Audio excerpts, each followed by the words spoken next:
Everybody, there's always new things happening in the hot rod industry, and especially when it comes to the vehicles, the trucks. Vinage always keeps up to date with that, which is why I've stopped here with Rick from Vinage.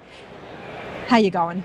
Hey, the event's been really good. Street Rod Nationals this year. I mean, you know, usually Louisville is a sweat box and it rains. Well, we got a little bit of rain Thursday morning, and man, the last couple of days have been beautiful. I think it's in the 80s out there and sunny. Best weather I can remember at Louisville for quite a while. And I'll bet they've got close to 9,000 registrations. That was my question. Close to 9,000 registrations, and I'm not surprised because we just did a little drive around in the buggy, and there is so many cars here. There is so many hot rods. The streets are filled, so we are going to go back out there and have a walk around the crowd and say hello to some folks. But I do need to keep up with Vinage. It's obviously the #1 choice for anybody driving, restoring a hot rod. You need to have air. This is the solution. But Rick, what else have you guys been up to, and how are you keeping up with the times? Well, you know, all of our SureFit kits now are Gen 5. Gen 4 has now been put in the past, obsolete. Our new Gen 5 systems are full SureFit line now is the Gen 5, either the Magnum or the Magnum Max, and that's our injection molded case and the larger blower motor and OEM quality unit. Separate heat and cool coils, blend air doors so you get temperature adjustment, and again, OEM quality unit now. It's got a block valve, expansion valve, real precise refrigerant control, another step up. So this is the latest thing. Very similar technology to what we've used in the Ford GT through the years. So we're real proud of this system, and now we've got it propagated into all our SureFit kits.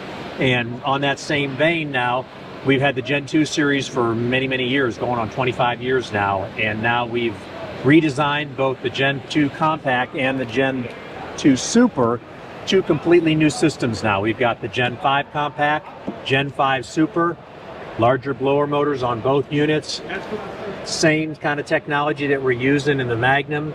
Now, one set of controls works everything. No more do you have to route that thermostat and have a second knob that you have to turn for temperature control. Now you've got just 3 controls, variable speed blower on all the systems now, variable temperature control, and variable temperature blend and air blend between defrost, dash, and floor. Large 2.5-inch outlets for the defrost and 2.5-inch outlets for your dash. So and that's bigger than the previous one. Yeah, the Supers, we've always used 2.5-inch for the dash, so you get a lot of airflow. A lot of the other people in the industry use a 2-inch hose on their ducts, and you know, it's just like blowing through a straw. The bigger the straw, the more you're going to get out of it. You know, so the larger the duct hose, the more airflow you're going to get.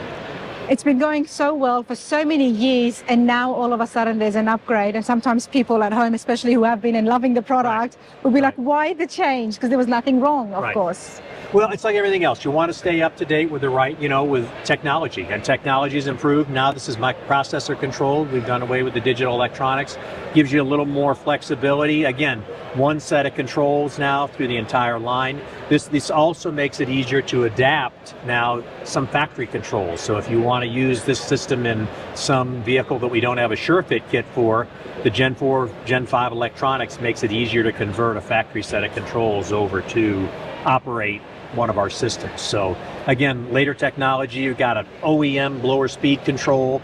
The variable speed blower is really nice compared to the old 3-speed blowers where you had a low, medium, high. You know, now you can really dial in the airspeed to what you want as you're going. Just like the modern day cars.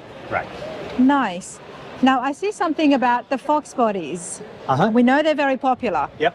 Tell us about that. SureFit, we got a SureFit kit for the Fox bodies from 79 up to 85 and then 86 up. So we got 2 different kits, a little bit different dashes on the Fox bodies, but introduced that kit about a year ago. It's starting to catch on now. We're starting to see a few of them, more of them going out. People are getting aware of it. People are starting to fix up the Fox bodies more, see quite a few of them out here. So interesting to see. And our newest system we just debuted, got a picture of here, is for the 240, 260, 280 Z cars. So we now have a bolt-in Gen 5 SureFit kit for the Datsun Z cars. You know, those have been popular for a long time, and we're seeing more and more of them. It was interesting, I was talking to Stacy David at his place, you know, with his truck TV and everything else. He's doing a 73 240Z. Oh, wow. And so really enjoying the build on that. So we're working with him on it too. And it's cool to be seeing more Japanese cars being, you go out here in the parking lot, as we were riding around, we were talking, we saw Mercedes, we saw BMW, you saw a Ferrari at the Street Rod Nationals, for heaven's sake. So there's been a bunch of different stuff and everything going on. So it's neat to see some different cars out there. But Vintage Air has just been really on top of it this entire time, and with so many changes that do happen, you've always stayed on top, especially with the new trends and the trucks and the newer vehicles. We try to, and we're hot rodders ourselves, so I mean, we're at these events having a good time and seeing it's like we talked when we were riding around. It's cool to see different vehicles, and what somebody's idea of a hot rod has changed. And we saw a VW thing out there at the Street Rod Nationals, right? A few years ago, who would have thought about that being at the Street Rod Nationals? But it's cool to ride around and see that. I absolutely love it because it gives such a big variety, and it keeps more people, new people involved into the hobby, so this can continue. I mean, I don't want this atmosphere to end. No, and it keeps it fresh, and again, it allows everybody's idea of a hot rod is a little bit different, and this is a way, and you can see what one guy's doing on one car that you never thought about doing on another. So it's just even more new ideas to see and everything else. It's really good. On that note, something other special that happens here at the NSRA, which you're heavily involved with, is the under 29s. Yes. Tell me about that.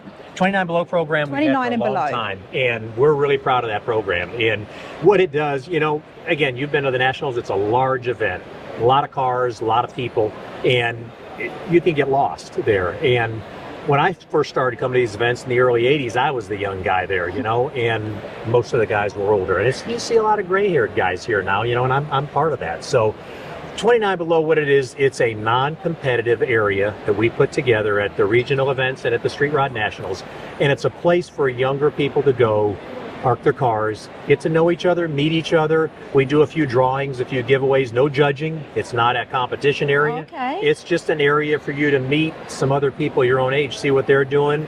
We've got some people that bring the same cars back every year. We get to see what they changed over the year, what they've improved on. And some of them meet here every year, that they to kind of get together, reacquaint a little bit of that, which is kind of the biggest part of these events anyway. So well, that's how all these events started, Rick, exactly isn't it? Right. That's how all of these events started, by just a group of friends getting together for the love of the hobby. Like we do with all of us here, the vendors and stuff here, the exhibitors and everything here. It's our opportunity to catch up, see each other. There's some people I don't see but once a year here at the Nationals. So well, we mentioned that with Tim Strange when he interviewed me just earlier. Right. This is sometimes, we just come here, and for me, one of the main reasons I came is to get together with you guys and catch up with friends, and of course, show you a lot at home about what's happening at the NSRAs in Louisville, Kentucky, 2025. Rick, always a pleasure. Always a pleasure. Thank you.